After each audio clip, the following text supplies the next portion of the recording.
Morning all of you. आज हम लोग पुनः ऑनलाइन क्लासेस से जुड़ रहे हैं। व्याकरण में आज का हमारा विषय होगा, पाठ होगा संज्ञा। चलिए, वर्ग कार्य हम लोग करते हैं ऑनलाइन का। आज दिनांक हो गया 19/6/2026।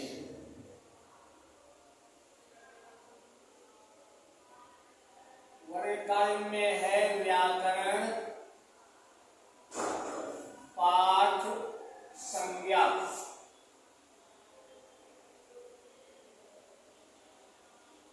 इसी का पठन पाठन कार्य होगा और लेखन कार्य भी होगा।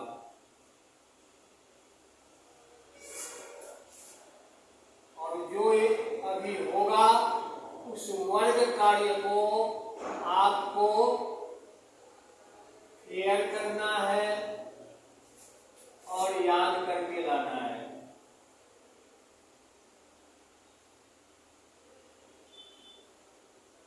ये अभी के कार्य और करके लाने वाले कार्य हो गए, यानी कि वर्ग कार्य हो गया और गृह कार्य हो गया। ठीक है, विषय है, पाठ है हमारा आपका संज्ञा।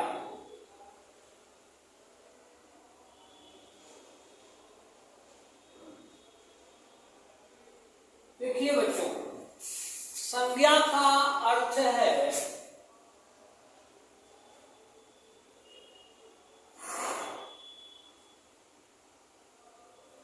प्रश्नोत्तर के माध्यम से ही समझते चलते हैं। संज्ञा का अर्थ है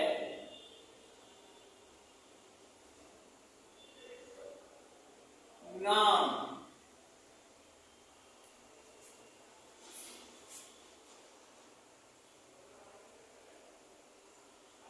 पहले तो प्रश्न बनेगा ना, संज्ञा का अर्थ क्या है, कर लेते हैं। जान लीजिए, संज्ञा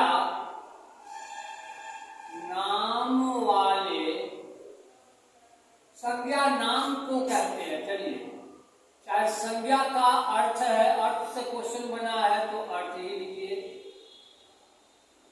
संज्ञा का अर्थ है नाम।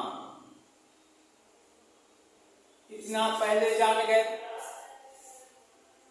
अब ये नाम जो हैं हमारे आपके यानी किसी व्यक्ति के भी हो सकते हैं, देखते होंगे, समझते होंगे। पशु पक्षी के भी हो सकते हैं, किसी स्थान विशेष के भी हो सकते हैं, पटना, रांची वगैरह वगैरह, मुंबई, कोलकाता। और कुछ ऐसे नाम भी हो सकते हैं जो हमारे अनुभव पर आधारित होते हैं। हमारे फीलिंग्स से रिलेटेड नाम भी संज्ञा कहलाते हैं। जैसे ठंडी, ठंडक, गर्मी, ये सब क्या करते हैं हम लोग, फील करते हैं, महसूस करते हैं, ये दिखाई नहीं देते हैं, हमारे आपके अनुभव में, संज्ञान में आते हैं। तो मीनिंग ही है इसका नाम। अगर कोई पूछे कि भाई तब संज्ञा किसे कहते हैं,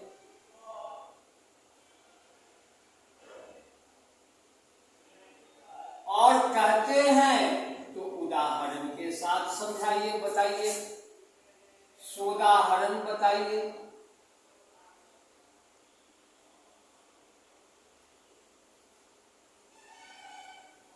तो इसके मीनिंग से ही इसकी परिभाषा क्लियर हो जाती है। क्या कि नाम वाले शब्द को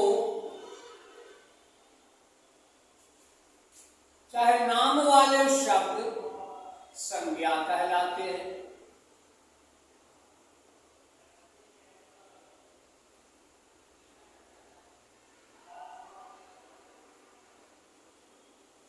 दूसरे शब्दों में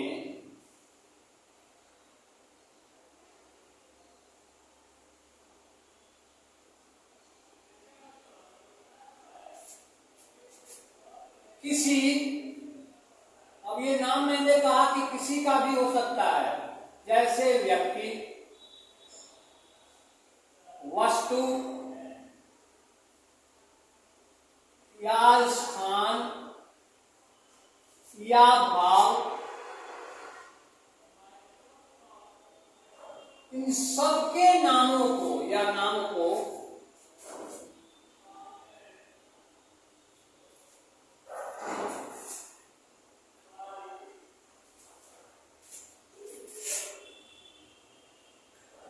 संज्ञा कहते हैं।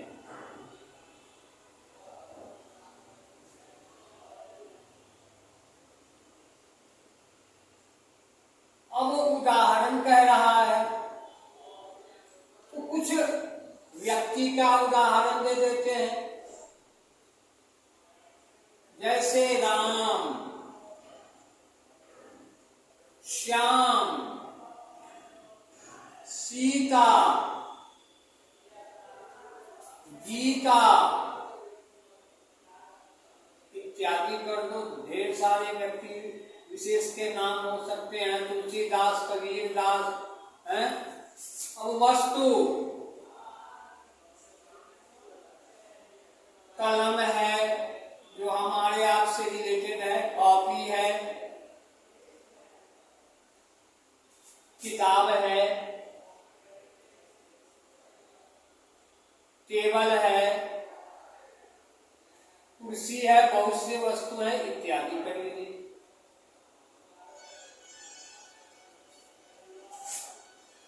चावल है, चीनी है, कुछ भी है, घी है। स्थान में आइए, अभी हम लोग मुजफ्फरपुर से हैं तो उसका नाम दे दीजिए। मुजफ्फरपुर के भगवानपुर में है। अब आगे चलिए, पटना है, रांची है, दिल्ली है इत्यादि कर लीजिए। बहुत से नाम हो सकते हैं स्थान के। चलिए, अब है व्यक्ति, वस्तु, स्थान हो गया। भाव में आइए, अलग करते हैं इसको, यहां से देते हैं। भाव में हो गया क्या, अभी बताए हैं, ठंड, ठंड, गर्मी, हवा, ये भी हम लोग देखते नहीं है, महसूस करते हैं। लंबाई, चौड़ाई, हंसी,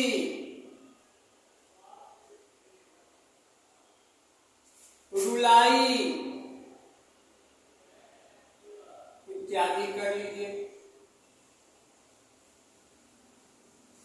इन तरह तरह के नामों के आधार पर संज्ञा के भेद भी किए गए हैं। संज्ञा को, नामों को वर्गीकृत किया गया है।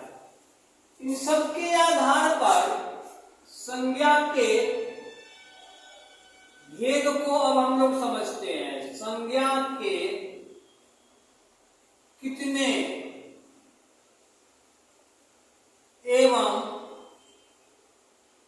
कौन कौन से भेद हैं,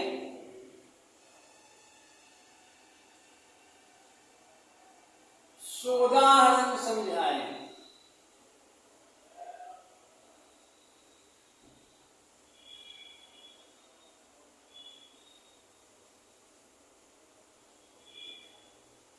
चलिए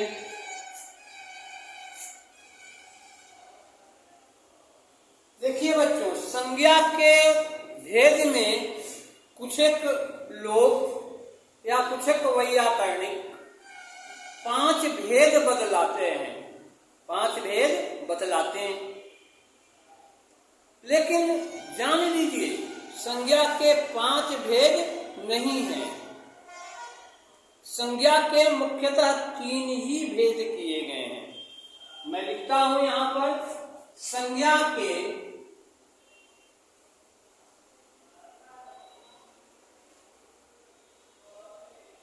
मुख्यतः 3 भेद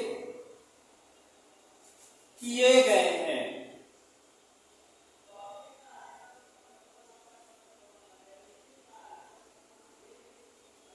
कौमा जो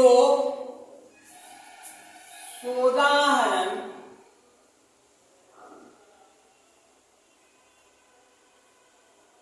निम्नांकित हैं। कौन कौन से हैं? तो पहला आइए, व्यक्तिवाचक संज्ञा।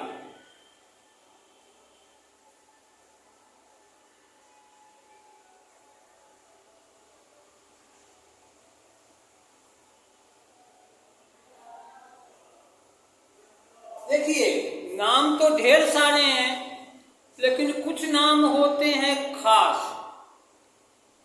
यदि आपके साथ आपके मित्र बैठे हुए हैं जिनके नाम रामू है, श्यामू है, नहीं, अजीत है, अमित है, कुछ भी है, उसमें से यदि आप रामू को बुलाएंगे तो अजीत नहीं न जाएगा, नहीं जाएगा, क्योंकि आपने रामू को बुलाया, ये खास व्यक्ति को आपने कॉल किया है। तो ऐसे जो खास नाम होते हैं वे व्यक्तिवाचक संज्ञा कहलाते हैं। ठीक है, चाहे वो व्यक्ति का हो, वस्तु का हो, स्थान का हो, किसी खास व्यक्ति, वस्तु, स्थान आदि के नाम को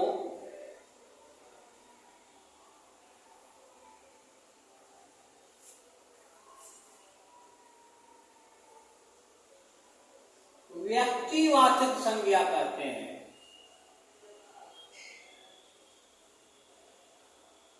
क्या हो रहा था? 24 रखना है।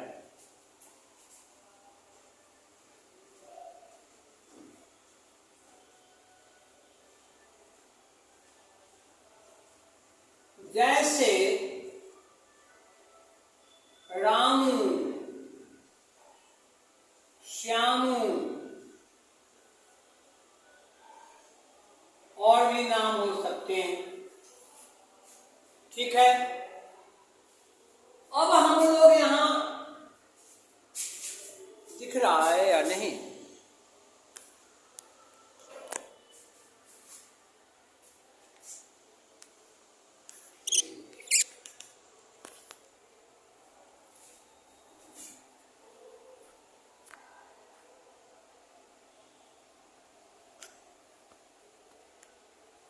इसको थोड़ा और ठीक कर देते हैं, आपको प्रॉब्लम नहीं हो, पूरा पूरा सब दिखे।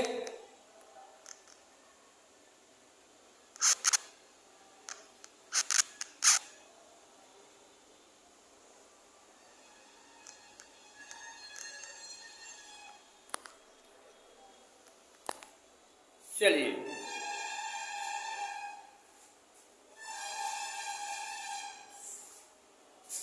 अब हम लोग लेते हैं दूसरा नाम, साइड में कर लेते हैं इसको, इत्यादि कर लीजिए। यहां पर दूसरा है भाववाचक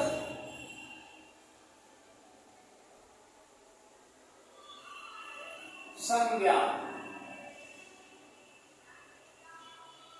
देखिए, इसमें सीधे सीधे समझ लेना है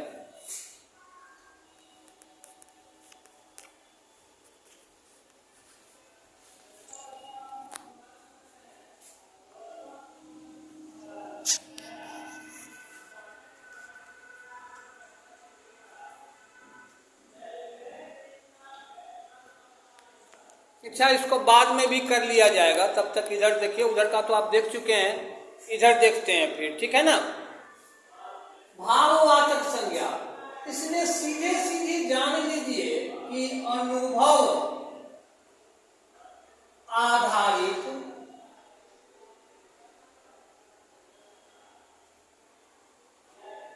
चीजों, जो के नीचे नुक्ता,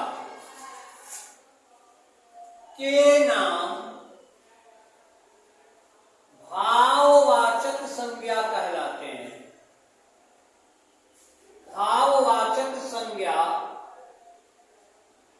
कहलाते हैं।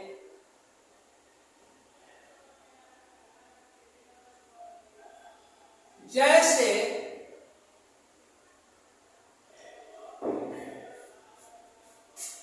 उसी में आपको एग्जाम्पल दिए थे, वही रख दीजिए। ठंडी, गर्मी,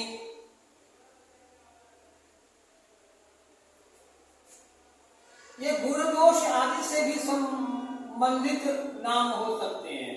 अच्छाई,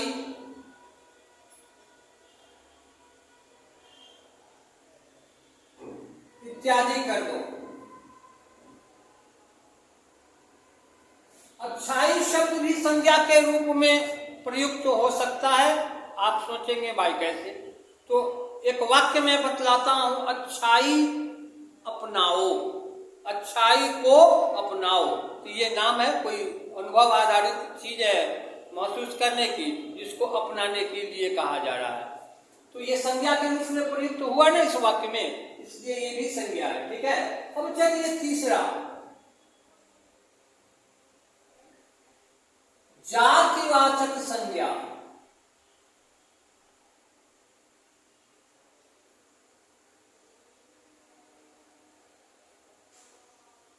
चलिए अब जान लीजिए, इसमें वर्ग, समुदाय, समूह या द्रव्य आदि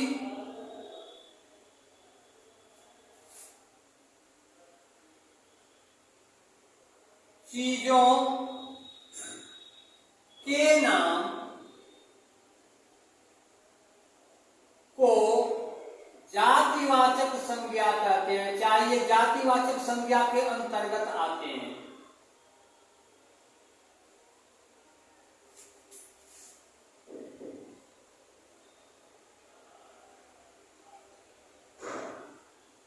और जैसे हम लोग लड़का, छात्र, हर छात्र, पूरे वर्ग भर का बोध हो रहा है, पांचवें वर्ग के छात्र, तीसरे वर्ग के छात्र नहीं, 3A1 के छात्र, 5A1 के छात्र, पंचम A1 A1 या A1 के छात्र, गाय,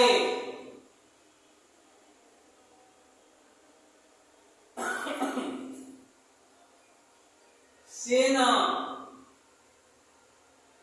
वीर,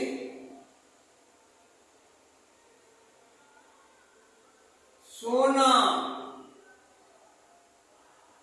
चांदी इत्यादि। अब तरह तरह के नामों के आधार पर इस जातिवाचक संज्ञा के दो भेद किए गए हैं। जातिवाचक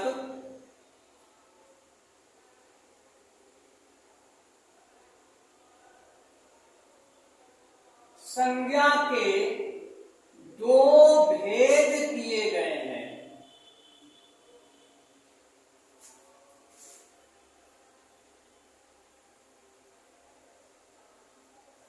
क, पहला क कर लेते हैं। क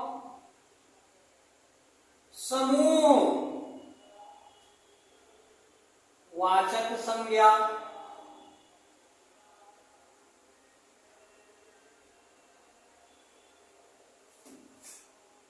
देखिए समूह, भीड़, समुदाय का बोध कराने वाले नाम को समूहवाचक संज्ञा कहते हैं।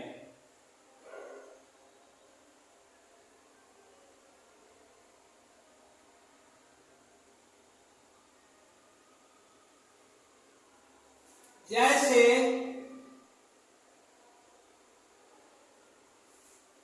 सेना, भीड़, दल या गुच्छा इत्यादि। ख में लेते हैं इसका द्रव्यवाचक संज्ञा।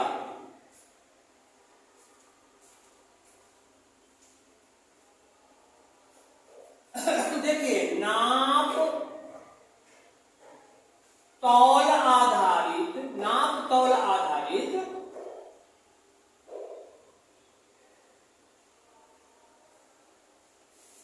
चीजों के नाम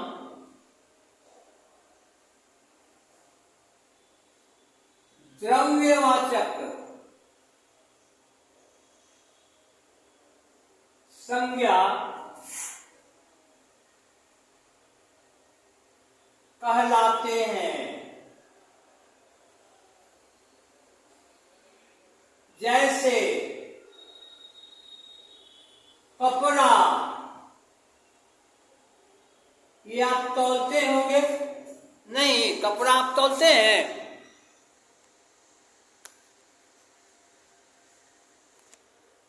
कपड़ा आप तौलते हैं कि नापते हैं? 1 मीटर, 2 मीटर, 1.25 मीटर, 2.25 मीटर नापा जाता है, तो ये कपड़ा हो गया। चीनी तौलते हैं, घी भी तौला जाता है, तेल, सोना, चांदी इत्यादि। ठीक है। कुछ कुछ लोग जो हैं इस समूहवाचक और द्रव्यवाचक जो जातिवाचक संज्ञा का भेद है उसको अलग से संज्ञा का भेद मान लेते हैं। ये अलग से संज्ञा का भेद नहीं है, ये जातिवाचक संज्ञा के उपभेद किए गए हैं। ठीक है ना। इसलिए अगर संज्ञा के मुख्य रूप से कितने भेद किए गए हैं, ऑब्जेक्टिव टाइप क्वेश्चन रहे और उसमें ऑप्शन दे 2, 3, 4, 3 ऑप्शन हम दे दिए। अब इसमें से आपको क्या चुनना है? 5 नहीं दिया है तो वहां बच्चे समझेंगे कि यहाँ तो ऑप्शन सही दिया ही नहीं है, लेकिन ऑप्शन वहां सही दिया हुआ है। आपको लोगों ने 5 भेद पढ़ा रखा है, इसलिए आप वहां ऑप्शन 5 ढूंढते होंगे, नहीं मिल रहा है। लेकिन है मुख्यतः 3 ही भेद। वो जो 2 जोड़ लेते हैं वो जातिवाचक संज्ञा वाला का नाम अलग से उसमें ऐड कर लेते हैं। ठीक है। आज हम लोग यहीं तक कार्य करते हैं, रखते हैं।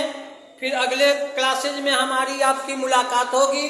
तत्काल आप इस वीडियो को पूरा देख सकिए, इसके लिए मैं प्रयास कर रहा हूं। अलग से ले जा करके बोर्ड दिखा रहा हूं, आपको पूरा बोर्ड दिख जाना चाहिए। ठीक है।